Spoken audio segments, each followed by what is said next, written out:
Hello student, how are you? नविस classes 21 में आपका स्वागत है। देखिए, नए टॉपिक के साथ मैं फिर उपस्थित हुआ हूँ। देखिए, आज का टॉपिक है बहुत बढ़िया इंपॉर्टेंट है, जो बोर्ड में ज्यादातर मालूम किया जाता है। बहुत ही इंपॉर्टेंट है, बहुत ही ज्यादा है, ये बोर्ड में ज्यादातर मालूम किया जाता है। मोस्ट इंपोर्टेंट क्वेश्चन है आपका बोर्ड के लिए। देखिए, आज का ऑप्शन है आपका वैद्युत द्विध्रुव क्या है, यानी कि व्हाट इज इलेक्ट्रिक डाइपोल, यानी कि वैद्युत द्विध्रुव क्या है। किसी इलेक्ट्रिक डाइपोल को एक समान वैद्युत क्षेत्र में संतुलन की स्थिति में थीटा कोण घुमाने में किए गए कार्य का सूत्र प्राप्त कीजिए। यानी कि इलेक्ट्रिक डाइपोल को सेम इलेक्ट्रिक फील्ड में घुमाने पर जो थीटा कोण थीटा एंगल घुमाने में जो वर्क डन होता है, उसको फार्मूला यहाँ पर ज्ञात करना है, हमको प्राप्त करना है। सबसे पहले डेफिनेशन है मेरी, वैद्युत द्विध्रुव क्या है, यानी कि इलेक्ट्रिक डाइपोल। इलेक्ट्रिक डाइपोल क्या होता है? ऐसा निकाय जिसमें दो बराबर परंतु विपरीत प्रकार के बिंदु आवेश एक दूसरे से अल्प दूरी पर स्थित होते हैं, उसे वैद्युत द्विध्रुव कहते हैं। लेकिन आज का जो क्वेश्चन है वो किए गए कार्य की गणना करनी है इसमें। तो सबसे पहले देखिए, हमारे पास ये हमारे पास इलेक्ट्रिक क्षेत्र है हमारा।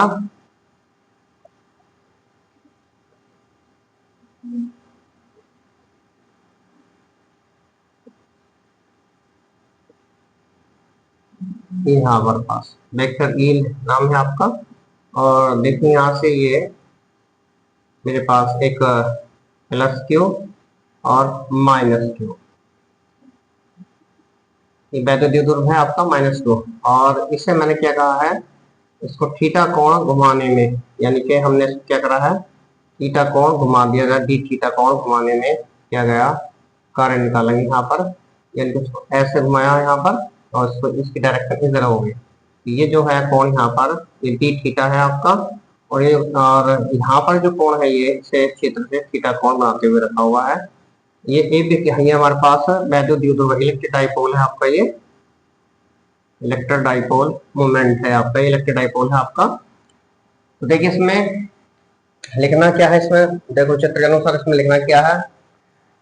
वैद्युत माना माना अगर हम इसका नाम दे देते हैं और भी तब भी ऐसे लिख सकते हैं, लेकिन इसको है माना एक वैद्युत द्विध्रुव जो वैद्युत क्षेत्र की, जो वैद्युत क्षेत्र ई है, वैद्युत क्षेत्र ई की दिशा से थीटा कोण बनाते हुए, वैद्युत क्षेत्र की दिशा से थीटा कोण बनाते हुए स्थित है। अब इसमें क्या है, जब वैद्युत क्षेत्र से थीटा कोण बनाते हुए स्थित है तो इस पर एक वॉल्यूम का आघूर्ण कार्य करेगा इसमें। तो अतः वैद्युत क्षेत्र की दिशा में जो वैद्युत द्विध्रुव पर लगने वाला वॉल्यूम का आघूर्ण जो है वो टाउ निकालेंगे हम यहाँ से। तो टाउ बराबर होगा आपका पीई साइन थीटा, ये मेरे यहाँ पर निकल जाएंगे। तो टाउ बराबर पीई साइन थीटा होगा, इसको कार्य करेगा। तो है ना, हम मान लीजिए माना एक वैद्युत द्विध्रुव जो वैद्युत क्षेत्र की दिशा से एक समान कोण पर, है ना, वैद्युत क्षेत्र की यानी एक समान वैद्युत क्षेत्र की दिशा से थीटा कोण बनाते हुए स्थित है। अब इस पर वैद्युत क्षेत्र की दिशा में एक वैद्युत द्विध्रुव कार्य करेगा। तो वैद्युत द्विध्रुव पर लगने वाला वॉल्यूम का आघूर्ण टाउ बराबर पीई साइन थीटा होगा। अब जैसे कि बात आती है इसमें वैद्युत क्षेत्र की डायरेक्शन और इसकी जो वॉल्यूम आघूर्ण है उसकी डायरेक्शन सेम होगी, संरक्षित रहेगी। लेकिन जैसे जैसे थीटा का कोण बदलेगा वैसे ही वैद्युत द्विध्रुव का भी मान, वैसे ही वैद्युत द्विध्रुव के आघूर्ण का मान भी बदलेगा। यानी वैद्युत द्विध्रुव क्या होगा, वैद्युत द्विध्रुव का जो वैल्यू आघूर्ण है उसके मान में भी परिवर्तन होगा। अब मान लीजिए टाउ क्या वैल्यू आघूर्ण है हमारे पास, उसको नियत मानते हुए हमने इसको नियत मान लेंगे। तो वैद्युत द्विध्रुव को अनंत से, है ना, अनंत से वैद्युत क्षेत्र में हम क्या करेंगे, अनंत सूक्ष्म डी थीटा कोण विस्थापित करने में वैद्युत ध्रुव पर जो वैद्युत ध्रुव का है वॉल्यूम के आघूर्ण उसके विरुद्ध किया गया कार्य निकालेंगे यहाँ से। तो डी डब्ल्यू निकालेंगे यहाँ से। डी डब्ल्यू होगा वॉल्यूम का आघूर्ण कल युग्म का आघूर्ण, ठीक है, इंटू कोणीय विस्थापन। कोणीय विस्थापन आप यहाँ पे लिखेंगे। तो वॉल्यूम का आघूर्ण हमारे पास है टाउ, यानी टाउ है हमारे पास, ये टाउ इंटू डी थीटा। अब यहाँ पर क्या है, पीई साइन थीटा हो जाएगा यहाँ इंटू डी थीटा, ये मेरे पास निकल जाएगा आपका। तो हमने यहाँ से जो है ये हमने निकाल लिया, इसमें वॉल्यूम का आघूर्ण टाउ हमने यहाँ पर जो है PE sine theta into D theta हमारे पास है यहाँ पर। उसके बाद देखिए हम यहाँ पे एक काम करेंगे, तो डी डब्ल्यू बराबर आ गया। अब क्या करेंगे, वैद्युत द्विध्रुव को जो है हमारा वैद्युत द्विध्रुव है उसको थीटा नॉट से थीटा तक घुमाने में किया गया कार्य निकालेंगे वैद्युत क्षेत्र दिशा में। तो वो हो जाएगा डब्ल्यू बराबर हो जाएगा integration D theta not into D theta, और यहाँ हो जाएगा डी डब्ल्यू। डी डब्ल्यू की वैल्यू रखी जाएगी आपकी यहाँ पर integration theta not into theta, ये हो जाएगा PE sine theta into D theta. तो इसमें से जो है पीई बाहर आ जाएगा आपका, थीटा नॉट थीटा, और जो हो जाएगा आपका sine sine theta into D theta, ये आपका वैल्यू रखा जाएगा यहाँ पर। तो अब इसका जो साइन थीटा का समाकलन करेंगे यहाँ पर, तो ये हो जाएगा पीई, और इसका समाकलन होगा माइनस कॉस थीटा, और लिमिट हो जाएगी थीटा नॉट से थीटा मेरी लिमिट होगी इसमें, तो बराबर हो जाएगा माइनस पीई, और ये हो जाएगा आपका ये हो जाएगा यहाँ पर हम इसको लिखेंगे कॉस थीटा, और ये हो जाएगा थीटा नॉट और थीटा हमारे पास यहाँ पर। अब यहाँ पर upper limit minus lower limit, सबसे पहले हम अपर लिमिट रखेंगे, फिर उसके बाद माइनस लोअर लिमिट रखेंगे। तो ये हो जाएगा माइनस पीई, ये हो जाएगा पर cos theta minus cos theta not, ये मेरे पास हुआ इस तरह से।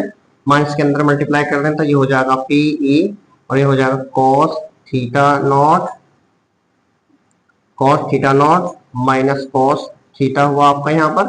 अब हमारे पास मान लीजिए इफ, यदि मेरे पास हो जाएगा if cos theta not equal to 1, तब मेरे पास हो जाएगा तब work done W equal to PE, और ये हो जाएगा 1 माइनस कॉस थीटा। इस प्रकार से ये डब्ल्यू की वैल्यू आ जाएगी यहाँ पर, ये वर्क डन निकालना था। इस पर कंडीशन ये है कि यदि मेरे पास थीटा इक्वल टू 90 डिग्री है, तब मेरे पास क्या होगा, तब डब्ल्यू इक्वल टू हो जाएगा पीई, जब पी हो जाएगा 1 माइनस कॉस 90। कॉस 90 की वैल्यू क्या होती है, 0 होती है हमारे पास, इसलिए हमारे पास W बराबर हो जाएगा पीई। तो एक आंसर आपका हो जाएगा इफ, यदि दूसरी कंडीशन ये है यदि थीटा इक्वल टू 180 डिग्री हो जाए, क्या हो जाए 180 डिग्री हो जाए, तब वर्क डन कितना होगा आपका। तो वर्क डन हमारे पास होगा यहाँ से W इक्वल टू पीई हो जाएगा 1 माइनस कॉस 180 होगा, 180 कॉस 180 का माइनस का 1 होता है, इसकी वैल्यू होती है माइनस की 1 यहाँ पर। तो पीई और ये हो जाएगा 1 माइनस इंटू माइनस, तो ये हो जाएगा प्लस का 1 आपका ऐसे, ठीक है। तो ये हो जाएगा यहाँ से W बराबर आपका 2PE, ये मेरे पास हो गया। जब हम थीटा को यानी कि जो हमारे बीच का कोण है उसको 180 यानी 180 डिग्री घुमा दिया जाएगा, तो वर्क होगा हमारे पास 2PE हो जाएगा आपका। ऐसे यहाँ पर ये यदि मेरे पास थीटा जो 90 डिग्री है, अगर थीटा को हम 90 डिग्री के बराबर लेंगे तो वर्क डन हो जाएगा हमारे पास W बराबर पीई हो जाएगा, क्योंकि cos 90 की वैल्यू होती है 1 हमारे पास, तो यानी 0 होती है यहाँ पर, तो 0 हो जाएगा, तो यहाँ पर 0 हो गया आपका, तो खाली ये बचेगा आपको यहाँ पर पीई हो जाएगा W बराबर पीई। और ये यदि थीटा 180 हो जाए, यानी कि हम उसको जो वैल्यू को है हम यहाँ पर 180 पर रख देते हैं, तो हमारे पास W बराबर पीई यह जो 1 माइनस कॉस 180 की वैल्यू होती है -1, तो ये -1 आएगी यहाँ से, और माइनस माइनस प्लस हो जाएगा, तो जाएगा 1 + 1, तो जगह 2 हो जाएगा, तो इसलिए W बराबर हो जाएगा 2PE। तो बहुत इंपॉर्टेंट क्वेश्चन था आपका ये, जो ज्यादातर बोर्ड में मालूम किया जाता है और बहुत ही ज्यादा है। और मैं तो आपसे गुजारिश है कि हमारे चैनल को सब्सक्राइब करें, लाइक करें, शेयर करें। धन्यवाद।